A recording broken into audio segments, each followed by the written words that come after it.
At 2:13 in the morning, the room looked completely ordinary. A lamp was off, a hallway was dark, a man just past retirement age lay flat on his back after a late dinner, and inside his chest several small pressures were building at once. None of them felt dramatic. That is the part most people get wrong. The older heart does not always fail with a warning people can recognize. Sometimes it is pushed, nudged, crowded into danger by routines so common they barely register before bed. If you picture a cardiac emergency as a sharp pain, a fallen glass, a rushed phone call, you are already looking too late. For many adults after 60, the setup happens earlier. It happens in the kitchen, in the pillbox, in the thermostat setting, in the way air moves or stops moving through the throat after the lights go out.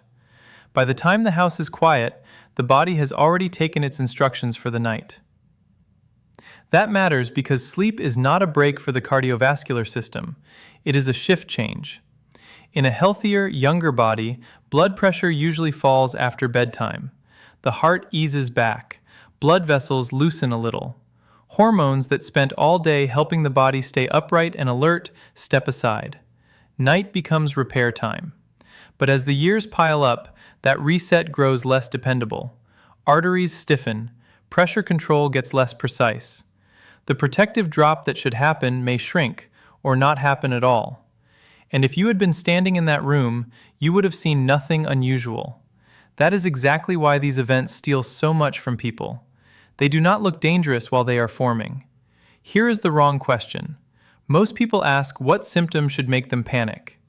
The better question is, what bedtime habit quietly loads stress onto an older heart before midnight even arrives? So decide now, before we go further.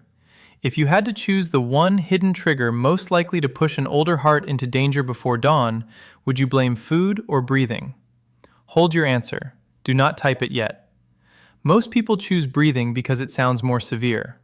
I am telling you now, the first crack often starts somewhere much more familiar, and the full answer is stranger than either side expects. Over the years, the people working the night side of cardiac care have seen the same pattern appear in different homes, different families, different bodies. One person eats heavily and lies down fast. Another takes the morning pill faithfully, but goes unprotected by 3 in the morning. Another snores so hard the wall on the other side of the room seems to hum, yet no one treats it as a warning. Another avoids water all evening to keep from getting up at night. Another sleeps in a room so warm the body fights heat for hours, or so cold the blood vessels tighten down. 5 habits, all ordinary, all easy to brush off. And the first one begins where many nights begin, with a plate set down later than the heart can afford. You would think danger begins when a person gets into bed. Often it begins when the dinner dishes are still warm. Picture a table at 8:45. Pasta, meat, maybe something fried, maybe dessert, then a soft chair, a little television, and bed an hour later. It feels harmless because it feels familiar. But a large late meal is not a small event inside the body. Digestion demands work.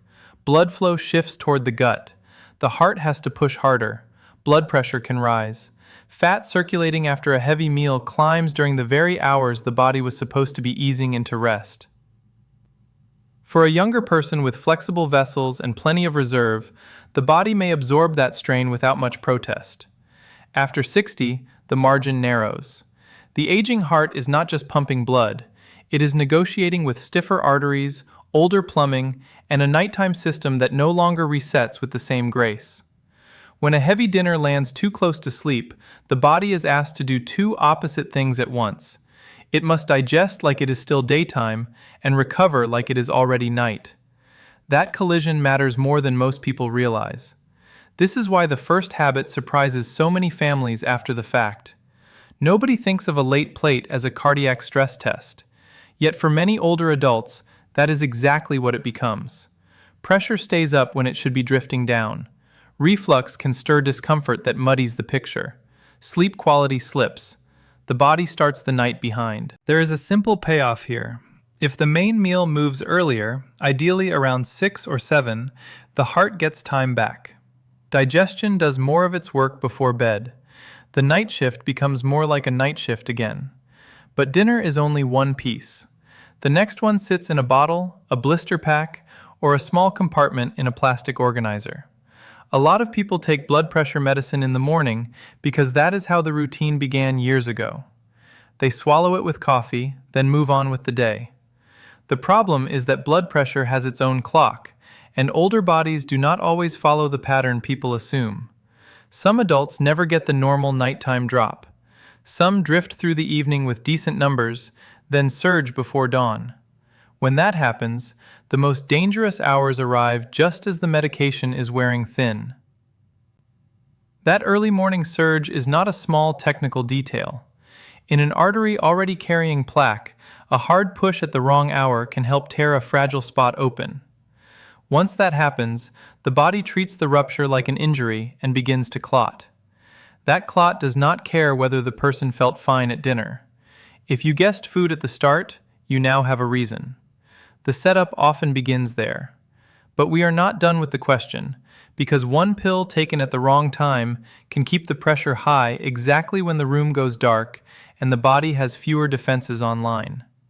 And that still is not the habit that hits the heart again and again in the same night. The older heart can survive a lot during the day. At night, one repeated interruption can strike it dozens of times before dawn. That interruption is breathing that stops, starts, collapses, then returns with a jolt. Many people treat snoring as comic background noise. In an aging body, heavy snoring can be the sound of air fighting through a narrowing airway, and sometimes losing. During one episode, breathing may stop for 10 seconds, then 30, then longer. Oxygen falls. The brain reads danger. Stress hormones surge. Heart rate jumps. Blood pressure spikes. The body is dragged toward alarm while the person never fully wakes enough to understand what happened. Now imagine that cycle returning over and over each hour. This is why so many cardiac teams look at heavy snoring very differently than families do. It is not just noise. It can be repeated strain, delivered in the dark, when help is not being summoned and the body is already less protected. Morning headaches, dry mouth, trips to the bathroom, waking tired after a full night in bed, waking with a gasp. These are not quirky sleep complaints to brush aside. They are clues. If you held on to your answer from the beginning, keep holding it. By now you may think food opened the door and breathing slammed it shut. That sounds neat. It still is not the whole pattern, because one missing glass and one missed pill are about to scramble it again. Before we get to the water, there is a small loop to close. Why does medication timing matter so much here? Because a blood pressure spike at 3 in the morning is different from one at 3 in the afternoon. During the day, you stand, walk, react, compensate. At night, the heart expects a calmer environment. When that calm never arrives, the pressure lands on vessels that should have been resting. Now for the thing almost nobody talks about. Many older adults stop drinking in the evening on purpose. They want uninterrupted sleep. They want fewer trips to the bathroom. They want to reduce the risk of a fall in the dark. The logic makes sense. The physiology does not always cooperate. Go to bed even a little dehydrated, and the blood becomes thicker. Not by some dramatic amount you can feel, but enough to matter in a body already carrying narrowed pathways. Flow slows. Clotting risk edges upward. Then sleep adds its own layer. The heart rate comes down, movement stops. Hours pass with the body mostly still. In someone with arterial stiffness or plaque, that combination can become a bad trade. A single glass of water before bed sounds too plain to deserve attention. That is exactly why it gets ignored. Yet a modest amount can help keep blood from becoming more concentrated through the night. Not a huge bottle, not enough to punish sleep, just enough to stop creating a problem where none had to exist. So now the pattern is getting messier, not simpler. Food matters. Medication timing matters. Breathing matters. Hydration matters. The viewer who wants one villain may be getting impatient. Good, because the midpoint is where that expectation breaks. Everything so far sounds like a list of separate risks. It is not. The real danger is the stack. This is the turn most people never hear.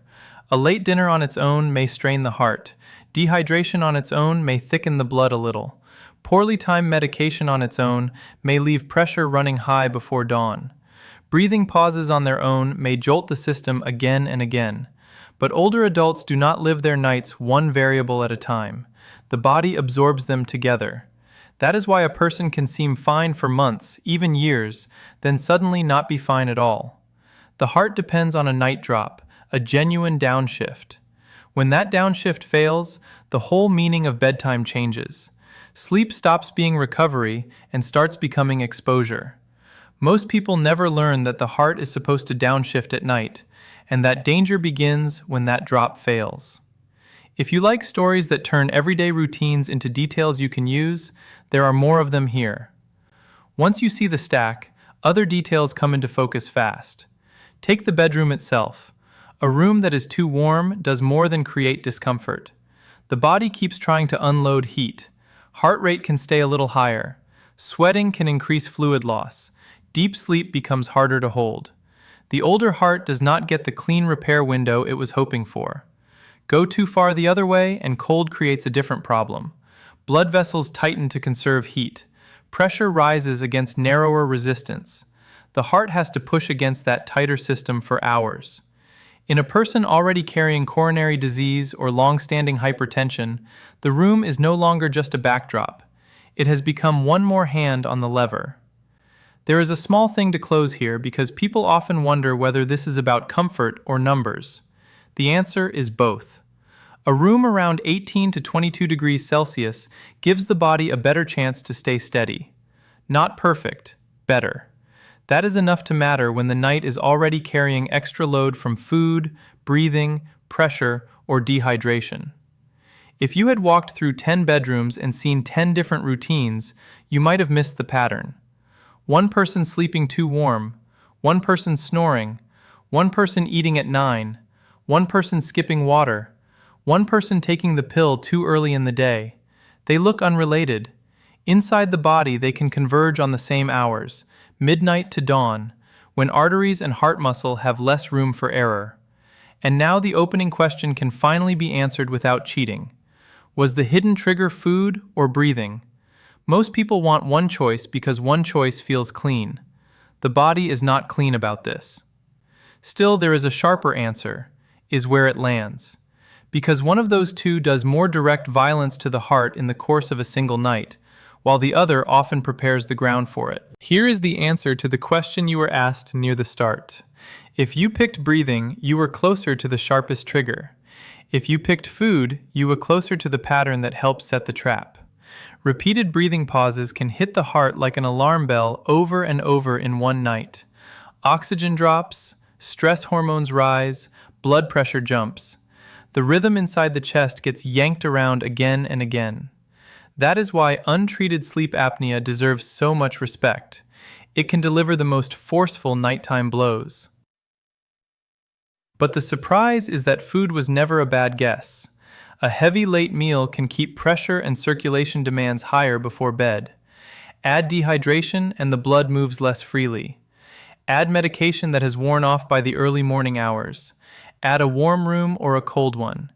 Then add repeated breathing pauses. Now the heart is not handling one insult. It is handling a pileup. That is why so many people feel misled by the usual picture of heart danger. They were taught to look for a single dramatic cause. Older bodies often deal in accumulation. So now you can answer in the comments. Which side did you choose at the beginning, food or breathing? And did you change your mind once the stack came into view?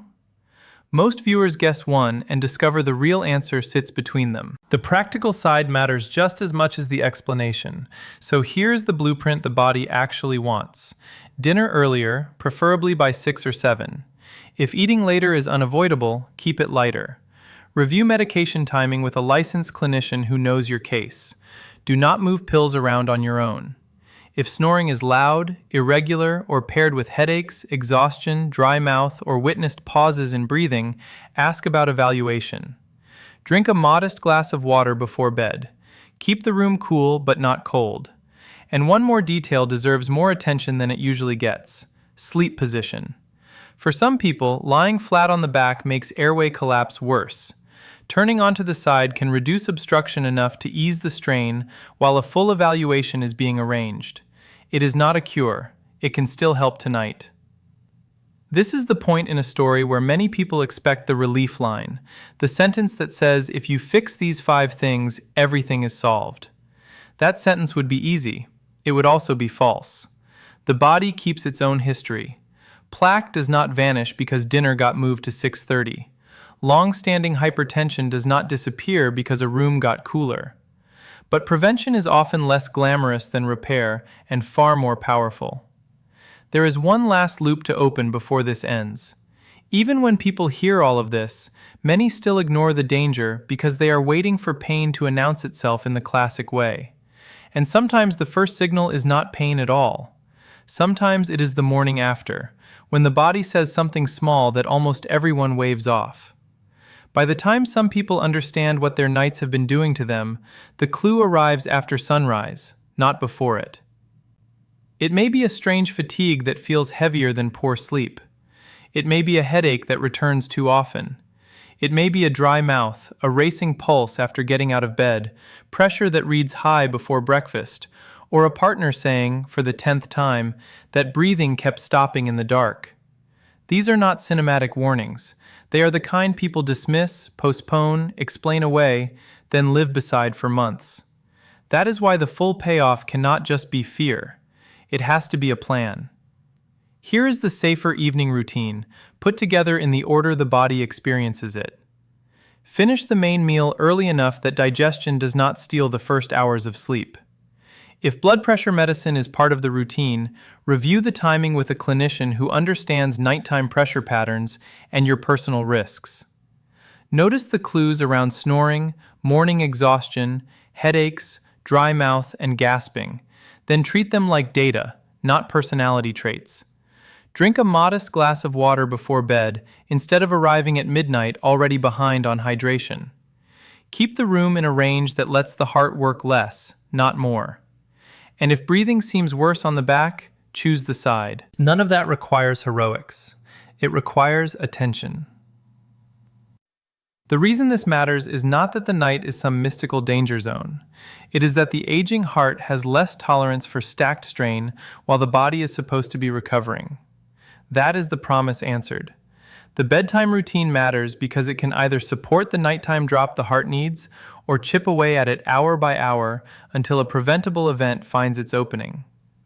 If you had stood in enough recovery rooms, enough waiting areas before dawn, enough family kitchens after a bad night, you would hear the same sentence in many forms. We had no idea those little things mattered, but they do. Not because each one guarantees disaster, because together they can move the body closer to the edge without ever looking dramatic from the outside. So the question now is not whether this happens. It does. The question is, which piece of your own night changes first? Earlier dinner? Water on the bedside table? A call about snoring? A conversation about medication timing? A cooler room? One change is better than none. 2 is better than 1. Consistency is what turns information into protection. If you are the kind of person who would rather hear the uncomfortable detail than hide behind a comforting myth, stay close. Next, we are looking at the morning symptom many older adults shrug off for months before a stroke. Subscribe and like if you want more stories that turn small daily habits into life-changing warnings. And now that you know the answer, tell me in the comments whether you blamed food or breathing when this began.